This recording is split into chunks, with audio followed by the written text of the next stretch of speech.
भगवान देवादिदेव महादेव ने माता पार्वती जी से कहा चलो भ्रमण के लिए चलते हैं। प्रदोष का दिन था, प्रदोष का दिन।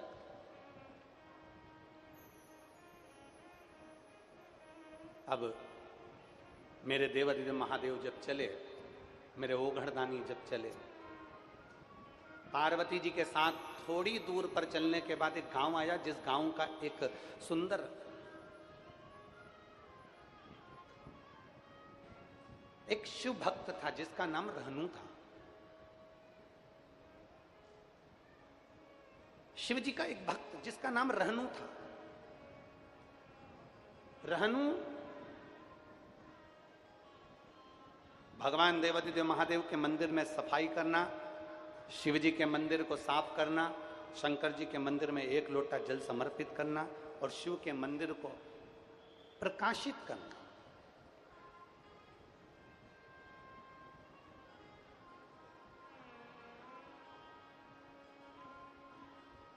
शिव मंदिर को प्रकाशित करना, यह रहनु का काम था। रोज भगवान शंकर के मंदिर में जाता, भगवान शंकर का गुणगान करता, शिव की स्तुति करते करते शिवालय में जाता, भगवान शंकर का नाम लेता रहता। उसके पास में कोई काम नहीं, केवल अपना भरण पोषण करने के लिए मजदूरी करना और मजदूरी करते करते शिव का नाम का उच्चारण करना। श्री शिवाय, भगवान शंकर के नाम का उच्चारण करते रहना। शिवाय शिवाय शिवाय शिवाय शिवाय, शंकर के मूल बिंदु की पूजन कर।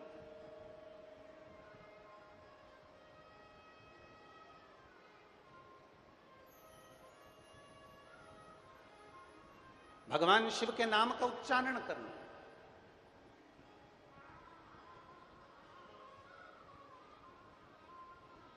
शिव शिव शिव, बाबा बाबा बाबा, शंभु शंभु शंभु, हर हर महादेव, उच्चारण करते रहे। रहनु का काम ही केवल यही था। मजदूरी करता, थोड़ा धन आता, अपना भरण पोषण कर लेता, मजदूरी कर कर थोड़ी पैसा आता, उससे अपना पालन कर लेता और भगवान शिव के नाम में, भगवान शिव की भक्ति में, भगवान शिव के स्मरण में, भगवान शंकर के गुणगान में दिन रात लगा रहता, भगवान शिव की स्तुति में दिन रात लगा रहता। दिन रात काम करे तो शिव शिव जपे, कहीं जाए तो शिव शिव जपे और कहीं आए तो शिव शिव जपे। वो हमारे शैलेन जी एक लाइन गुनगुनाते हैं बड़े भाव से, वो कहते हैं ना कि ऐसी सुभाना आए, आए ना ऐसी शाम, ऐसी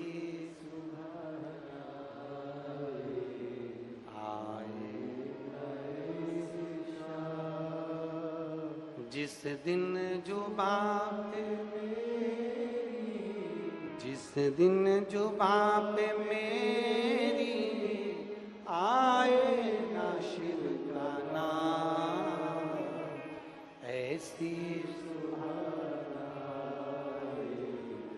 आए ना ऐसी शाम, ऐसी सुबाना आए ना ऐसी शाम। जिस दिन जुबां पे मेरी, जिस दिन जुबां पे मेरी आए ना शिव का नाम, ऐसी सुहाना आए ना ऐसी शाम। रहनु का रोज का नियम, शिव नाम के बिना एक क्षण नहीं जाता, एक क्षण बिना शिव नाम के जाता ही नहीं।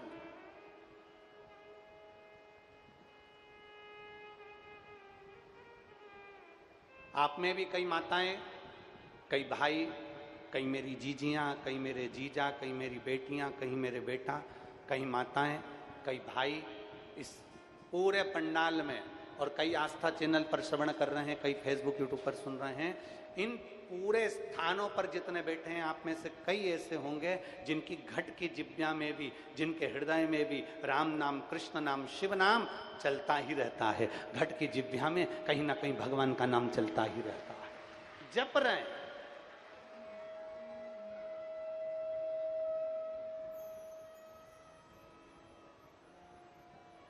उनकी घट की जिब्या में भगवान का नाम चल ही रहा।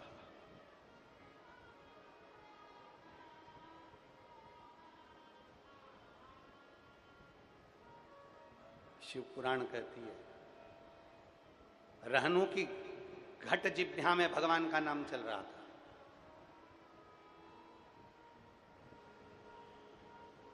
रहनु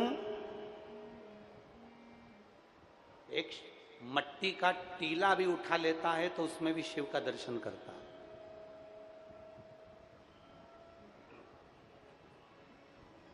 दुनिया में कई लोग ऐसे हैं, दुनिया में कई लोग ऐसे हैं जिनको भगवान भी पत्थर नजर आता है, और दुनिया में कई लोग ऐसे हैं जिनको कंकर में भी शंकर नजर आता है। बोल बम का नारा है, आज जम के बोलो जरा, बोल बम का नारा है। दुनिया में कई लोग ऐसे हैं जिनको भगवान में भी पत्थर नजर आ रहा है। ये तो पत्थर की मूर्ति है, ये तो पाषाण की मूर्ति है, ये तो लोहे की मूर्ति है, ये तो चांदी की मूर्ति है, ये तो सोने की मूर्ति है, ये तो लकड़ी की मूर्ति है। दुनिया में कई लोग ऐसे हैं जिनको भगवान में पत्थर नजर आ रहा है, और जब से दुनिया के लोगों ने शिव महापुराण को समझा है, तब से दुनिया के लोगों को एक कंकर में भी शंकर नजर आता है। कि कंकर में भी शंकर है, कंकर में भी शंकर का प्रतिबिंब दिखता है, कंकर में भी शिव का एक प्रतिबिंब दिखता है, एक बिंदु में भी शंकर का प्रतिबिंब दिखता है। आप लोग ये प्रजापति ब्रह्म कुमारी आश्रम से दीदियां आती हैं, कभी आप लोग आश्रम में गए होंगे तो वहां तुमने दर्शन करा होगा। एक बिंदु दिखाया जाता है और उस एक बिंदु से बताया जाता है कि इस बिंदु से ब्रह्मा विष्णु आदि सारी उत्पत्तियां, अर्थात एक बिंदु में भी किसी किसी को शिव नजर आ रहा है, एक बिंदु में भी किसी किसी को बाबा नजर आ रहा है, एक बिंदु में भी किसी किसी को भगवान शंकर नजर आ रहे हैं। एक बिंदु से संपूर्ण सृष्टि का संचालन हो जाता है, एक बिंदु से भगवान पद की प्राप्ति हो जाती है। और वह रहनु एक काम करता है, कंकर को उठाता हाथ में और शिव की स्तुति का स्मरण कर लेता है। एक कंकर को उठाता भगवान शंकर का ध्यान कर लेता है, एक कंकर को उठाता भगवान शिव का गुणगान कर लेता है। कोई संसार में सब तरह के लोग हैं, किसी को भगवान में भी पत्थर नजर आता है और किसी को कंकर में भी शंकर नजर आता है। ये तो दृष्टि का भाव है, आपकी दृष्टि कैसी है उसके अनुकूल आपको दिखता है। महाराज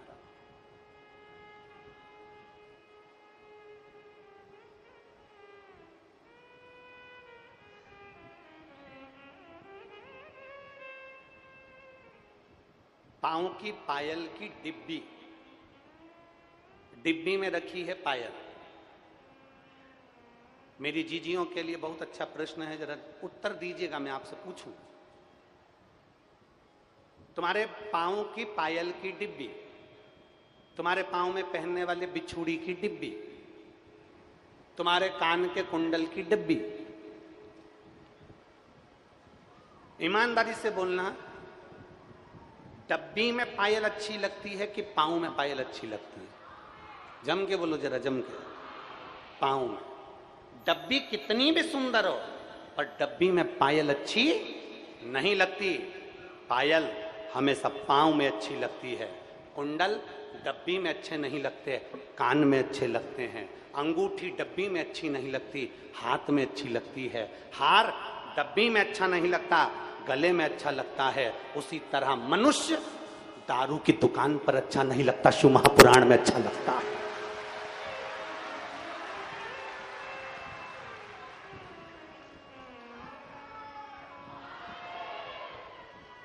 पायल डब्बी में अच्छी नहीं लगती, पांव में अच्छी लगती है। बिछुड़ी पांव में अच्छी लगती है, डब्बी में अच्छी नहीं लगती।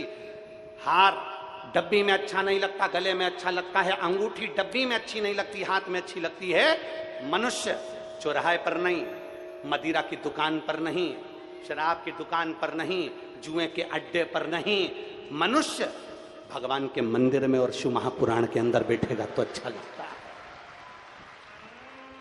या तो वह अपना कर्म करे, या तो वह अपना कर्म करे, दुकान पर बैठे, अपनी नौकरी करे, अपनी सर्विस करे, अपना बिजनेस करे, अपना कार्य करे, वहां अच्छा लगेगा। परंतु जो मनुष्य फालतू बैठा रहे, पान की दुकान पर खड़ा हो गया, कहीं किसी की दुकान पर खड़ा हो गया, कहीं चौराहे पर खड़ा हो गया, कहीं कहीं खड़ा हो गया, अपना समय व्यर्थ ना गवाइए। दुनिया में सबसे कीमती चीज है, जितना सोना महंगा नहीं, जितना हीरा महंगा नहीं, जितना धन महंगा नहीं, जितनी संपदाएं महंगी नहीं, जितनी प्रॉपर्टी महंगी नहीं, जितना तुम्हारा जीवन का सारा आभूषण महंगा नहीं, उससे ज्यादा कीमती है तुम्हारा समय। उसको व्यर्थ मत गवा देना, ये वापिस आने वाला नहीं है। सोना वापिस आ जाएगा, चांदी वापिस आ जाएगी, प्रॉपर्टी वापिस आ जाएगी, प्लाट वापिस आ जाएगा, कपड़ा वापिस आ जाएगा, जेवर सारे वापिस आ जाएंगे, पर गया हुआ समय वापिस नहीं आएगा। इस समय की कीमत को समझो, और जिसने इस समय की कीमत को समझ लिया, मेहनत करो, अच्छा कर्म करो, अच्छी एजुकेशन के लिए आगे बढ़ो, खूब दिल लगाकर पढ़ाई करो, जितना बन सकता है अपनी कैपेसिटी से ज्यादा अध्ययन करो, जितना पढ़ सकते हो उतना पढ़ो, जितनी लगन से काम कर सकते हो उतनी लगन से काम करो, जितने इंटरव्यू दे सकते हो ज्यादा से ज्यादा इंटरव्यू दो, जितने कंपटीशन एग्जाम में बैठ सकते हो उतने एग्जाम में बैठो। आगे मेरे भोलेनाथ की मर्जी कि तुम्हें मंजिल तक पहुंचाएगा। आप अपने समय की कीमत ही ना जानो। मेरे पास में सोने की अंगूठी है 10,000 की, 20,000 की, ये कीमत वाली हो सकती है, ये बाद में फिर मिल जाएगी, पर जो समय निकल गया, जो समय चले गया, वो वापिस नहीं आएगा। आज कथा का कितना दिन हो गया? जम के बोलो जरा। 5 दिन। कितने दिन बचे? 2। कल का दिन हो जाएगा, परसों का दिन हो जाएगा, 2 दिन की कथा और रहेगी। तुम तुम्हारे घर, हम हमारे घर, भगवान की भक्ति में तुम भी डूबो, भगवान की भक्ति में हम भी डूबे। जो रह गए, जो रह गए वो बाद में पछताएंगे, हम तो हमारी दुकान से फुर्सत नहीं मिली इसलिए हम कथा में नहीं जा पाए, हमारे पास में समय नहीं मिला, हम कथा में नहीं पहुंच पाए। अरे शिव महापुराण की कथा कहती है, अगर दिन में भी शिव महापुराण की कथा में नहीं जा सकते तो ये शंकर के भक्त रात में भी सत्संग करते हैं, 2 मिनट मिलकर इनके साथ में सत्संग कर सकते हो, भजन कर सकते हो।